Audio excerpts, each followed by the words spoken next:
రాష్ట్రంలో BC JAC బంద్ విజయవంతం అయిందన్నారు PCC chief Mahesh Kumar Goud. ప్రజలంతా బంద్లో స్వచ్ఛందంగా పాల్గొంటున్నారని వివరించారు. బీసీ రిజర్వేషన్లపై తమకున్న చిత్తశుద్ధి ఏ పార్టీకి లేదన్నారు మహేష్ కుమార్ గౌడ్. బీసీ బిల్లుకు ఆమోదం తెలపాలని త్వరలోనే సీఎం అధ్యక్షతన ప్రధాని మోదీని కలుస్తామన్నారు. ప్రభుత్వ పరంగా 42%తో ఎన్నికలకు వెళ్లాలని చూస్తున్నామని వివరించారు పీసీసీ చీఫ్. సాధ్యాసాధ్యాలు పరిశీలించిన తరువాత స్థానిక ఎన్నికలపై నిర్ణయం తీసుకుంటామన్నారు మహేష్ కుమార్ గౌడ్. బీసీ బంద్ కార్యక్రమంలో భాగంగా హైదరాబాద్ అంబర్పేటలో నిర్వహించిన బైక్ ర్యాలీలో పాల్గొన్నారు మహేష్ కుమార్. ఎమ్మెల్యే దానం నాగేందర్తో కలిసి మహాత్మా జ్యోతిరావు పూలే విగ్రహానికి పూలమాల వేసి నివాళులర్పించారు.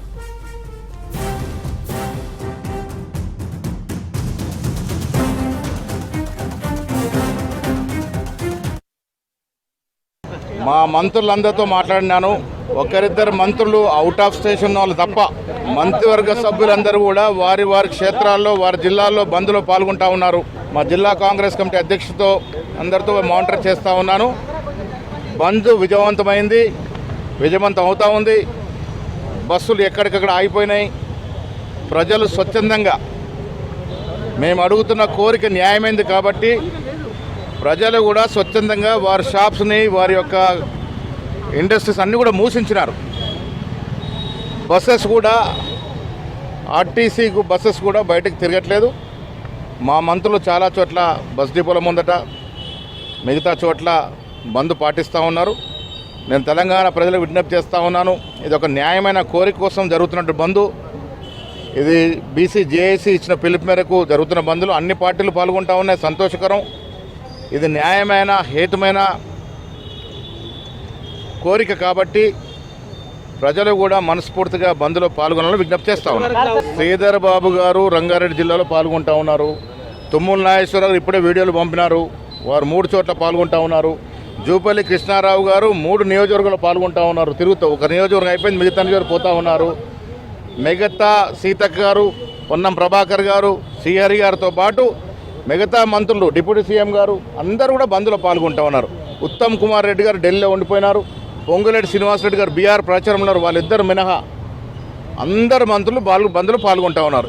ఇది కాంగ్రెస్ పార్టీ మద్దతు ఇస్తున్న బంద్. ఇది కాంగ్రెస్ పార్టీలో ఉన్నటువంటి అన్ని వర్గాల వారు ఈ యొక్క కోరికకి, ఈ న్యాయమైన డిమాండ్కి మద్దతు ఇస్తున్నారు కాబట్టి కులాలకి మతాలకు అతీతంగా కాంగ్రెస్ శ్రేణులందరూ కూడా బంద్లో పాల్గొంటూ ఉన్నారు. బీజేపీ చేస్తున్నటువంటి పచ్చి మోసం తెలంగాణ ప్రజలు గ్రహిస్తూ ఉన్నారు. మాకున్నటువంటి చిత్తశుద్ధి, ఈ రాష్ట్రంలో రేవంత్ రెడ్డి గారు ముఖ్యమంత్రిగా, ఒక రెడ్డి ముఖ్యమంత్రి ఉండి కూడా రాహుల్ గాంధీ గారి యొక్క కోరిక, ఇది రాహుల్ గాంధీ యొక్క ఎజెండాని నిండు మనసుతో పూరించారు కాబట్టి ఈ రాష్ట్రంలో కుల సర్వే జరిగింది. 95 సంవత్సరాల తర్వాత కుల సర్వే చేయడం అనేది ఒక చరిత్రకు నిర్ణయం. కుల సర్వే చేసి ఒక అఫీషియల్ డేటాని మేము ఎస్టాబ్లిష్ చేస్తాం. ఈ రాష్ట్రంలో 56.37% బీసీలు ఉన్నారనే అఫీషియల్ డాక్యుమెంట్ ఇవ్వగలిగినాం.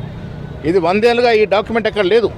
బ్రిటిష్ వారు సర్వే చేసిన తర్వాత మళ్ళీ సర్వే కాలే, కుల సర్వే కాలే. దేశ చరిత్రలో మొట్టమొదటిసారిగా తెలంగాణ ప్రభుత్వం చేసింది. కుల సర్వే చేయడమే కాకుండా 42% విద్యా ఉపాధిలో, అదేవిధంగా లోకల్ బాడీలో 42% రిజర్వేషన్ ఇస్తూ 2 చట్టాలు చేసాం.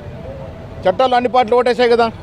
మరి వీళ్ళ బీజేపీ ఎంపీలు మాట్లాడుతున్నటువంటి నాయకులు, సీనియర్ నాయకులు, బీసీలకు చెనమవుతున్న నాయకులు ఎందుకు మీరు మోడీ దగ్గరికి వెళ్ళి ఈ యొక్క విషయాన్ని ప్రస్తావించట్లేదు?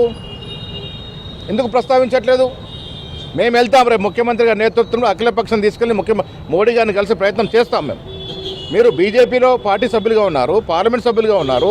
ఒక్కరోజు కూడా బీసీల యొక్క 40% రిజర్వేషన్ మాట్లాడరు. మళ్ళీ వాళ్ళ ముసలి కన్నీరు కారిస్తే ప్రజలు నమ్మే పరిస్థితులు లేరు.